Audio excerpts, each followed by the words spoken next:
Oui, adorable Père, dans le nom puissant de Jésus, nous disons merci. C'est le moment privilégié que tu nous as donné d'écouter ta parole et de le mettre aussi en pratique. Donne-nous cette force au nom puissant de Jésus.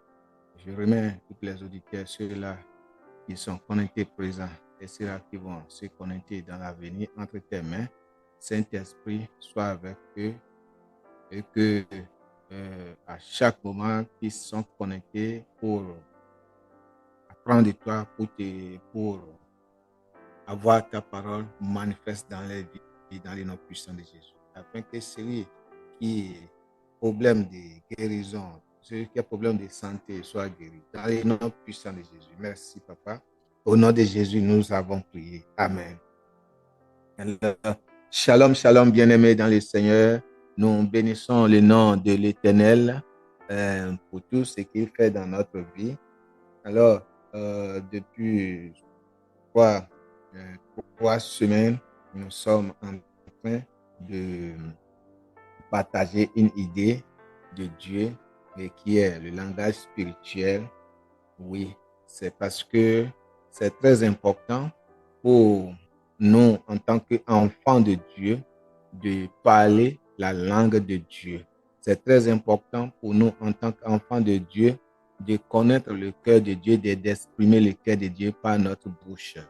Surtout son cœur concernant notre vie, son cœur concernant notre destin, son cœur concernant tout ce qui nous concerne. Alors, et c'est cela qui fait l'échec de beaucoup de chrétiens qui ne cherchent pas vraiment à connaître Dieu dans son profondeur, qui ne cherchent pas à savoir qui Dieu est vraiment pour eux et ils peut-être adorent Dieu à la surface. Cela veut dire euh, pas vraiment en profondeur, pas vraiment en profondeur. Et c'est cela qui fait que lorsque quelqu'un qui n'est pas vraiment rentré dans la profondeur de Dieu, et quand un léger vent est venu, cet vent va faire quoi? Va le dévier, ce vent va le faire tomber. Vous voyez? Un jour, Jésus-Christ de Nazareth parcourait, faisait évangéliser de rue en rue, de village en village.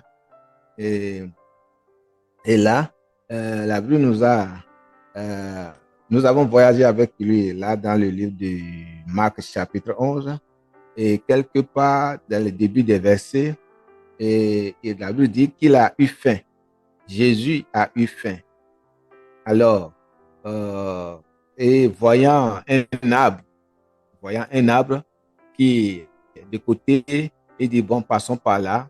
Et lorsqu'il a passé sous l'arbre, pourquoi? Parce que il voudrait avoir quelques fruits pour satisfaire euh, sa faim. Mais bien aimé dans le Seigneur, normalement, cet arbre qui est là devait donner son fruit.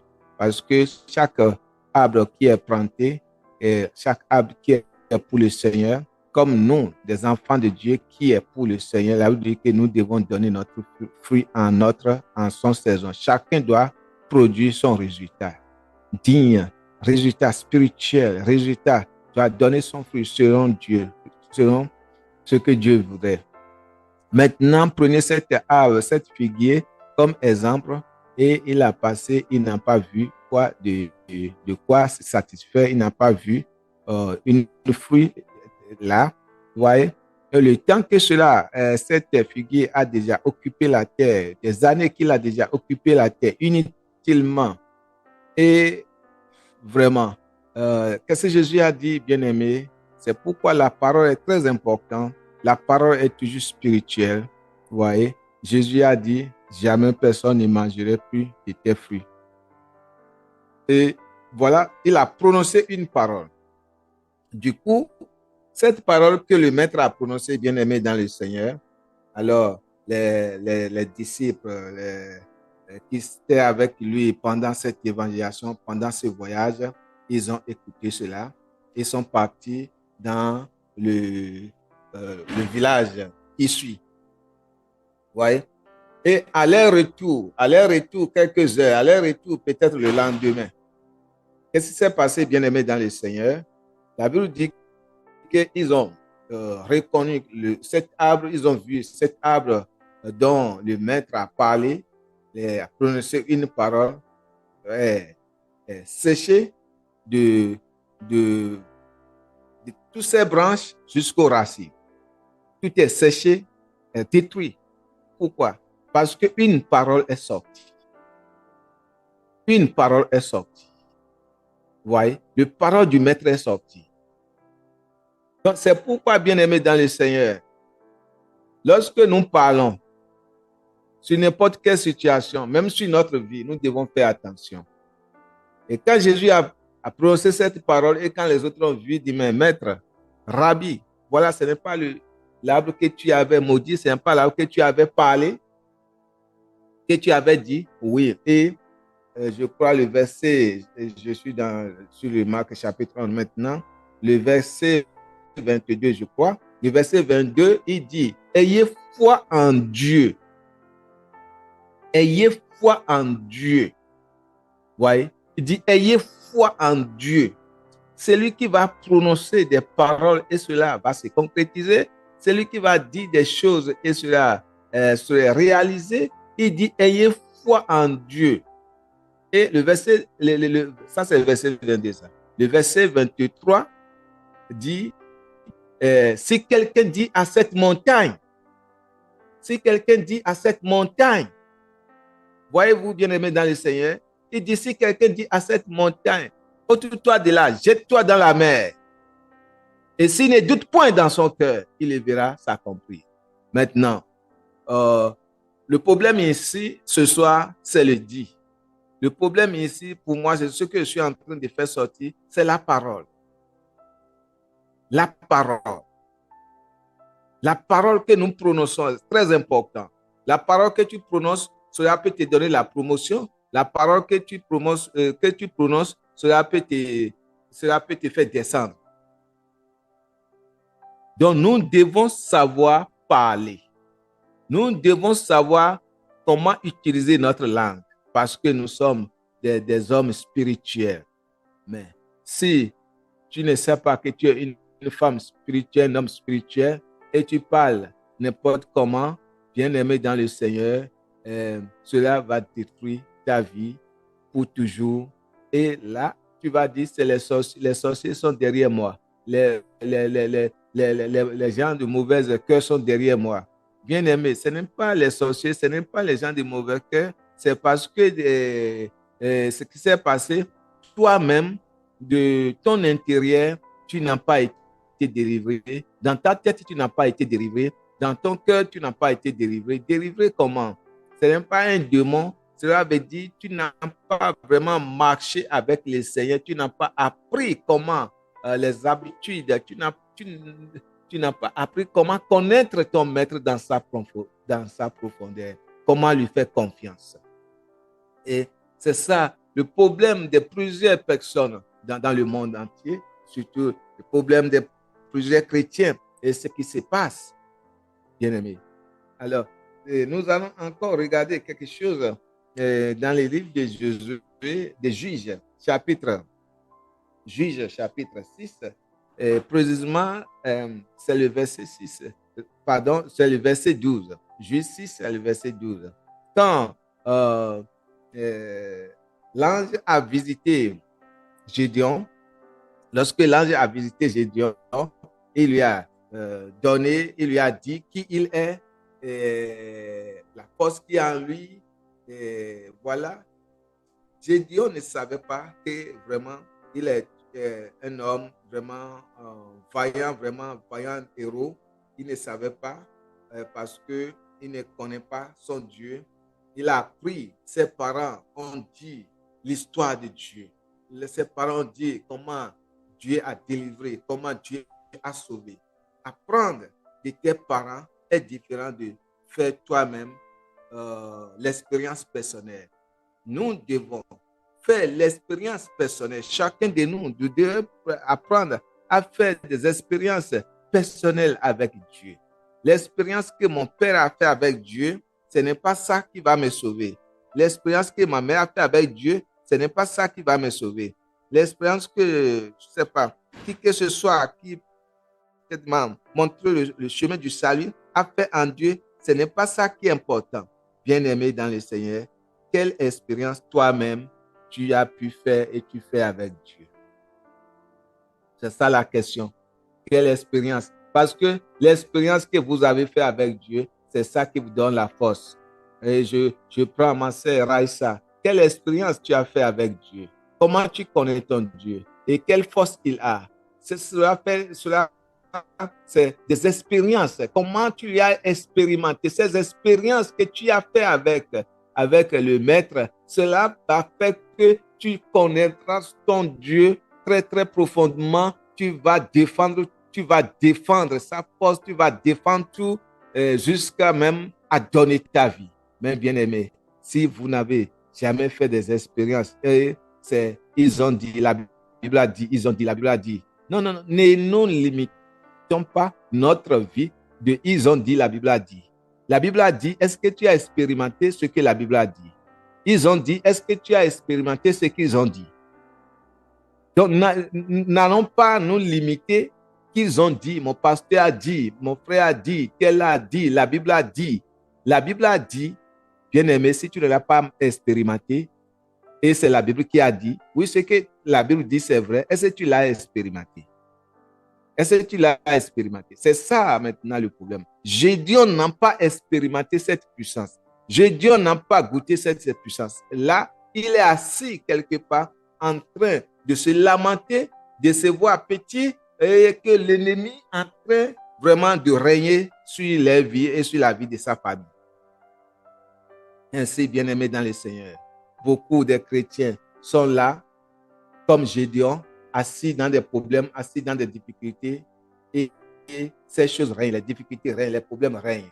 Et il dit, oui, j'ai pris, un jour, ça va changer, un jour, ça va changer. Bien-aimé, non, rentre dans le changement. Je dis bien ce soir, rentre dans le changement. Ça va changer, ça va changer. Non, ça ne change pas jusqu'au moment où toi-même tu forces le changement, tu rentres dans le changement, les choses vont changer.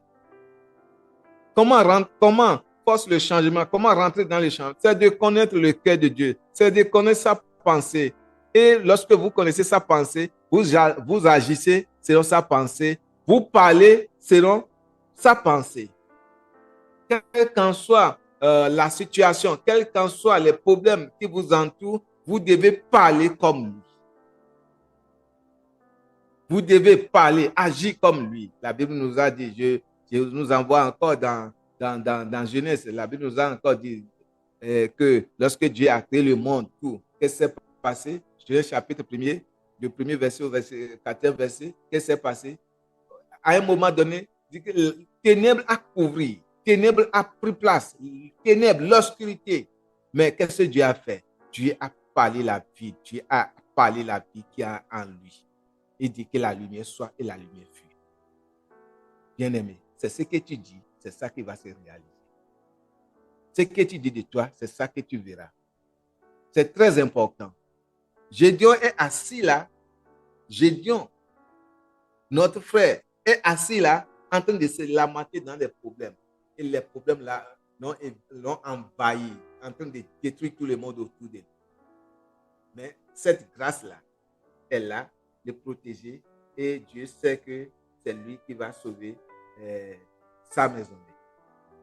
Et maintenant, comme il ne sait pas qui il est, quel genre de personne il est, le Seigneur a envoyé maintenant un ange pour le lui réveiller, pour le lui dire qui il est.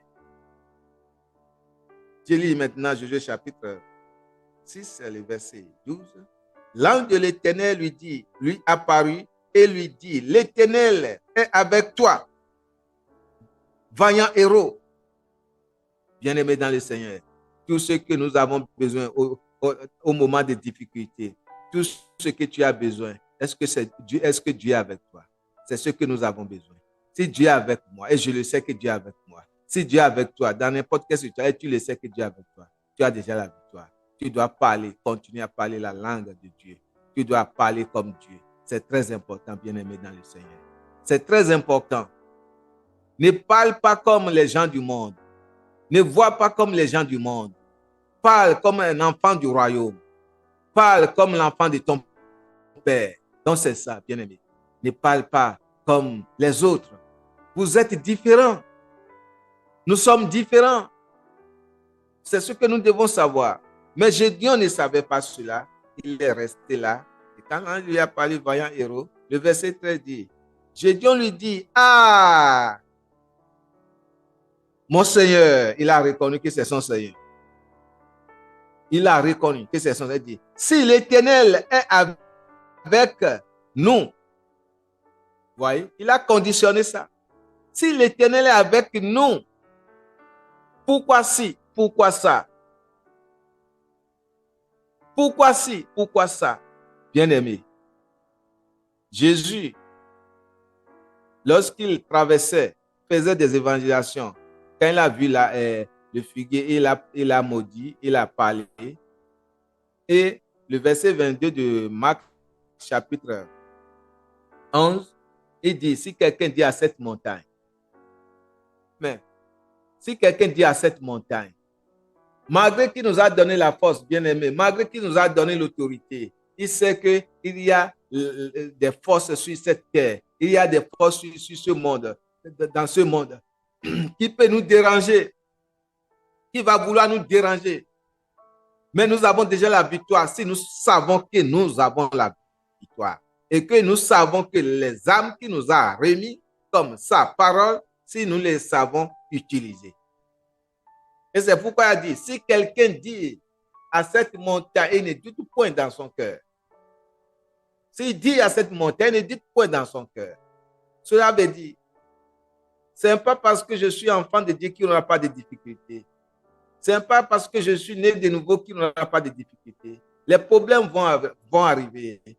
Mais bien sûr, bien aimé dans le Seigneur, les problèmes ne vont pas te détruire. Les problèmes ne vont pas, ne peuvent rien te faire. Pourquoi? Parce que tu es différent, tu as une force en toi.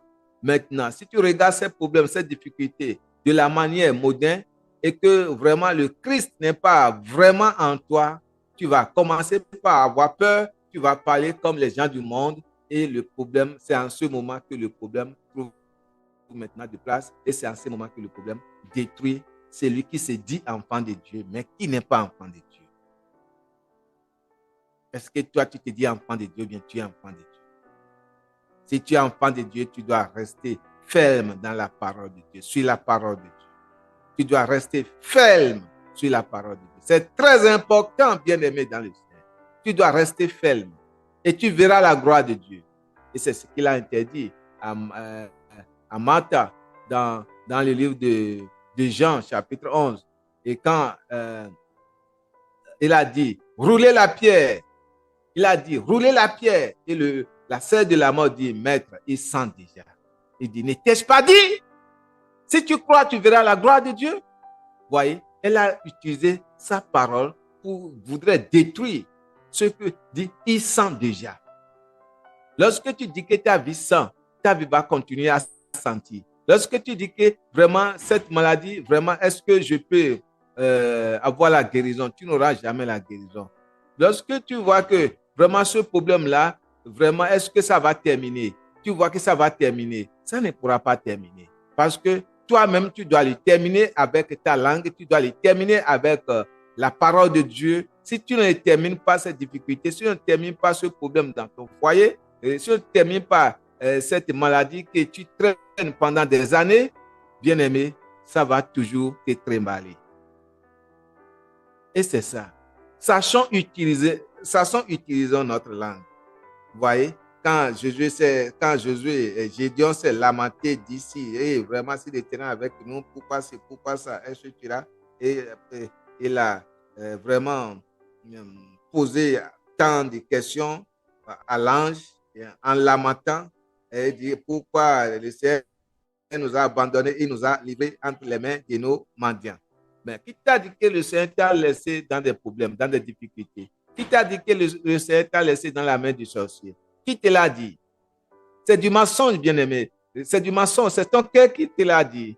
Oui, bien-aimé, tu es vraiment un enfant précieux pour Dieu. Dieu ne peut pas te laisser dans les mains des sorciers. Jésus ne peut pas aller à la croix pour toi et maintenant te laisser dans les mains des sorciers. Jésus ne peut pas aller à la croix pour toi et laisser n'importe quelle maladie dans ce monde te détruire, bien-aimé. Le problème, c'est que nous n'avons pas vraiment fait recherche, connaître qui il est, connaître sa force, connaître ses dimensions. Lorsque vous ne les connaissez pas, vous allez toujours parler comme bébé. Vous allez toujours parler comme des novices, celui qui ne connaît rien. Et lorsque Satan voit que, l'ennemi voit que vous ne connaissez pas votre droit, il va faire quoi? Il va foncer sur vous et parce que vous ne connaissez pas, il va commencer par faire de vous n'importe quoi. Donc, bien-aimés dans le Seigneur, sachons parler la langue de Dieu. C'est très, très important. Très important, bien-aimés dans le Seigneur. Nous allons regarder encore quelque chose dans le livre de 1er Corinthiens. 1er Corinthiens, chapitre 2. Donc, bien-aimés, donc, nous devons savoir utiliser notre langue. C'est très important. Savoir utiliser ta langue, cela va te faire du bien. Lorsque tu ne sais pas utiliser ta langue à la manière que Dieu le veut, tu ne sais pas utiliser ta langue et ta langue dit toujours des choses mortelles et il n'y a pas la vie qui sortait sur ta bouche, cela va te détruire. Cela détruit l'homme. Voyez, cela détruit l'homme. Donc, et beaucoup des enfants de Dieu, beaucoup des chrétiens se détruisent par les langues. Se détruisent par les langues. Voyez. 1 Corinthiens chapitre 2, verset 13. Et voilà ce que Paul dit. Et nous en parlons non avec des discours qu'enseigne la sagesse humaine. Nous en parlons. Nous ne devons pas parler comme le monde. Tu ne dois pas parler comme... Et c'est ce que Paul est en train de refuser ici. Il dit, nous en parlons non avec des discours qu'enseigne la sagesse humaine, mais avec ceux qu'enseigne l'esprit. C'est qu'enseigne l'esprit. C'est qu'enseigne l'esprit. Bien-aimé, c'est très important. Employant maintenant un langage spirituel pour les choses spirituelles. Et pose une question. Si tu ne connais pas les choses spirituelles, comment? Connaître les choses spirituelles, c'est toujours d'être dans la parole, toujours de creuser dans la parole, de creuser, continuer à creuser dans la parole, continuer à aller dans la profondeur de la parole. Et c'est ce que Dieu dit à Josué. Il dit, tu dois rester là, jour et nuit. Jour et nuit, que tu en elle que tu réussis ta mission. En elle, tu réussis ton foyer. En elle, tes enfants réussissent. En elle, tu auras tout ce que tu auras besoin. En elle, tout. En elle, tu seras le président de la République. En elle, tu seras le ministre. En elle, le travail que tu cherches, c'est dans cette parole. Oh, je n'ai pas de travail. Je n'ai pas de travail. Je cherche travail. Bien-aimé, assez c'est assez. Crée un travail. Te voir dans ton cœur comme celui qui est vraiment, il faut être, tu te lèves le matin, malgré que physiquement, tu n'as pas un travail, tu te lèves le matin, tu t'habilles comme celui qui va dans un bureau et tu regardes cela, peinturer cela dans ta tête et parler comme celui qui a un travail, parler cette langage spirituel, bien-aimé. D'ici peu de temps, la pluie de bénédiction va tomber. La pluie du travail va tomber sur toi. Beaucoup de travail et tu seras dans l'embarras de lequel je vais prendre, lequel je vais prendre. Voyez? Mais en tant qu'enfant de Dieu, tu es chômage pendant 1 an, 2 ans, 3 ans, rien. Bien-aimé. Je ne dis pas qu'on est à forcer, mais il faut être positif. Il dit que, regardez, Jésus dit, ayez foi en Dieu. En toute chose, il faut que tu aies foi en Dieu et que tu prononces cette langage spirituel et que tu crois maintenant à cela et tu commences par prononcer certaines choses, malgré qu'il y a certaines négativités, tu vis certaines négativités autour de toi dans ta vie, bien-aimé, il ne faut pas considérer ça. Considère maintenant les positivités. C'est que le dépôt de Dieu, c'est le dépôt que tu as vu dans la parole de Dieu, c'est ce qui a été écrit. Parce que ce qui a été écrit concernant dans la Bible, si tu ne le prends pas, que cela devient une réalité en toi, et cela est resté dans la Bible, bien-aimé, cela ne te fait pas du bien. C'est écrit, c'est écrit. Ce qui est écrit là, est-ce que tu l'as approprié? Ce qui est écrit, est-ce que tu l'as approprié? Et quel bien que cela te fait. Bien-aimé, il faut toujours approprier la parole de Dieu pour soi.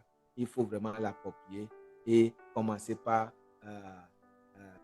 faire l'exercice avec cela et commencer par l'utiliser et tu verras la gloire de Dieu. Donc, voyez-vous. Donc, voilà ce que Paul est en train de dire ici, qui n'enseigne pas avec vraiment le langage du monde, mais avec la sagesse spirituelle. Donc, c'est ça. Employant un langage spirituel pour les choses spirituelles. Alors, voyez-vous, le verset 14 dit, mais l'homme animal ne reçoit pas les choses de l'esprit de Dieu, car elles sont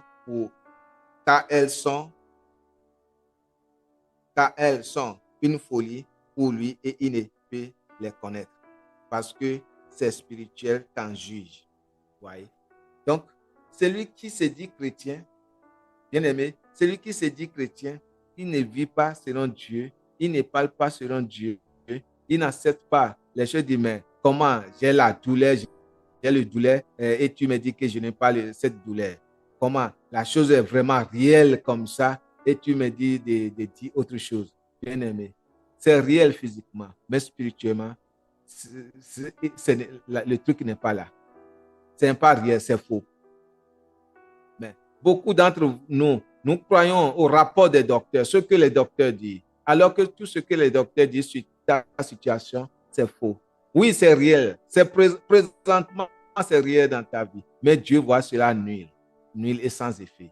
Et toi, tu vois cela présent. Voyez, tu l'amènes présent, tu l'amènes réel.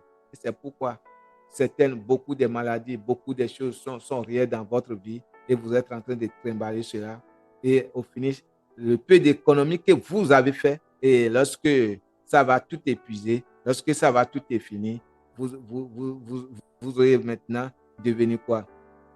Devenir un poids pour vos entourages, devenir maintenant souci pour vos entourages, devenir problème maintenant pour vos entourages. Pourquoi? Parce que qui vous êtes réellement, vous n'avez pas usé, vous ne connaissez pas votre identité et Satan a passé par là, par votre langue et vous a eu. Et maintenant, vraiment, et c'est ça qui amène ceci derrière des mains. Vraiment, c'est parce que je suis dans tel état, ils m'ont abandonné, c'est parce que je suis ceci, maintenant, il vaut mieux de mourir. Et ce n'est pas le temps de mourir, ce n'est pas le contrat que tu as signé avec Dieu. On voit beaucoup de gens se suicident. Et bien aimés, alors, pourquoi cela? C'est parce que le chrétien que nous sommes, enfants de Dieu que nous sommes, nous n'avons pas été enseignés. Nous n'avons pas vraiment allé dans la profondeur de la parole. C'est très important. Bien aimés, je vais prier pour vous et nous allons arrêter là ce soir. Oh Seigneur, adorable Père, dans le nom puissant de Jésus, je bénis ton Saint-Nom pour ces révélations, ces paroles que tu viens encore de prononcer sur notre vie. Donne-nous vraiment cette intelligence, cette force de reconnaître vraiment, de rester positif dans notre vie, de savoir comment manipuler nos langues dans le nom puissant de Jésus. Je prie pour quelqu'un déjà qui m'écoute et bien qui va m'écouter après, qui ne sait pas manipuler sa langue, qui a déjà manipulé sa langue d'une manière mauvaise et cela détruit sa vie. Seigneur, je prie que tu le pardonnes et tout ce qu'il a dit sur sa vie, je le rends maintenant nul effet au nom puissant de Jésus. Seigneur, je te bénis pour quelqu'un qui souffre ici et je ne sais pas de quoi cette personne souffre, mais toi, tu le sais. Oh Seigneur, que ta vie maintenant, ta vie sur la vie de celui-là, au nom puissant de Jésus. Ta vie, oui, ta vie, Seigneur, dans sa vie, oh Papa, Au nom puissant, est-ce que c'est une maladie? Est-ce que c'est une situation? Seigneur, tu connais toutes les situations. Je prie que cette situation maintenant est déjà arrangée et de bien au nom puissant de Jésus. Je prie que cette situation maintenant, la victoire, tu lui as déjà donné la victoire. Si c'est la guérison, tu as déjà donné la guérison au nom puissant de Jésus. Seigneur, ceux-là qui n'ont pas de travail, ceux-là qui dorment dehors, ceux-là qui n'ont pas là où dormir. Seigneur, je te dis merci parce que oui, avec moi et les frères et sœurs qui sont connectés ici ce soir, dans notre foi, nous avons appelé maintenant les bienfaiteurs, ces personnes qui vont vraiment prendre soin d'eux dans le nom puissant de Jésus. Merci, Papa. Au nom de Jésus, nous venons de prier ce soir. Merci et à très bientôt. Bye.